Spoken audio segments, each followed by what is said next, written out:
as students around Central Texas return to the classroom over the next week, they could feel sniffly for other reasons as well. According to the Centers for Disease Control and Prevention, respiratory illnesses are popping up earlier and in more people than in recent years. KVUE's Dominique Newland joins us in studio with a local internal medicine doctor about the symptoms to look out for. Good morning. Good morning, you both. Health experts have termed it a tripledemic due to the rise in flu, COVID, and RSV cases. And all three viruses have symptoms that are similar, which can make them a little difficult to tell apart. But joined with me now is Dr. Mason Miller, internal medicine doctor and head of Austin Medical Associates, to help us break down really what to look for. Good morning. Thanks for being here. Morning, Dominique. Yeah, so this is a graphic we have behind us. This was put out by ABC News back in December, showing you just a list of the type of symptoms you can have with COVID, RSV, flu.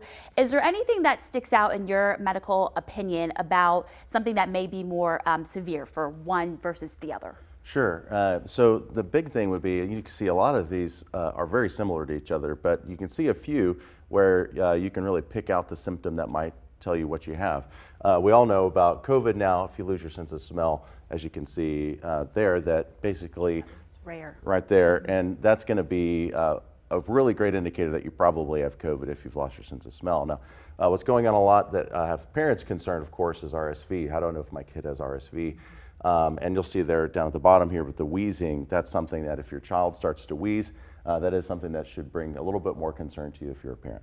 Now, how quickly can these symptoms come about? Do you see it quicker maybe if you have the flu versus if you have COVID? May it take a few more days to start seeing symptoms? Yeah, so that onset of symptoms up here. So influenza tends to come on a little quicker, but you know, that's just a general rule of thumb. But generally you kind of feel COVID coming on a little more gradually. Same with our RSV, but flu does have that distinguishing characteristic of you're fine one day and then suddenly the next you're put up. Yeah, that big sudden right there. Yep. And now with more kids headed back to the classroom next week, as well as more adults going back into the office, is there any one that can kind of hit harder as far as age groups? If COVID might hit younger kids the hardest, or people over the age of 60, let's say?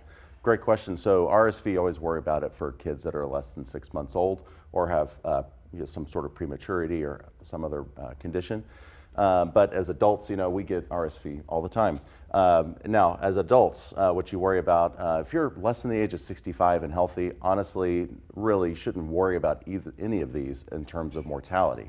But once you start crossing over the age of 65, start accumulating a little bit more medical conditions, most commonly being bad things with your lungs, your heart, that's when you begin to worry a little bit more about COVID-19. Okay, great. Well, thank you so much. All great things to keep in mind. And Dr. Miller isn't going anywhere just yet. We'll be back again at 6, talking more about cedar fever, something that's affecting a lot of us Central Texans, Rob. That's good advice. I like having the expert in studio. We can ask the questions. Thank you very much.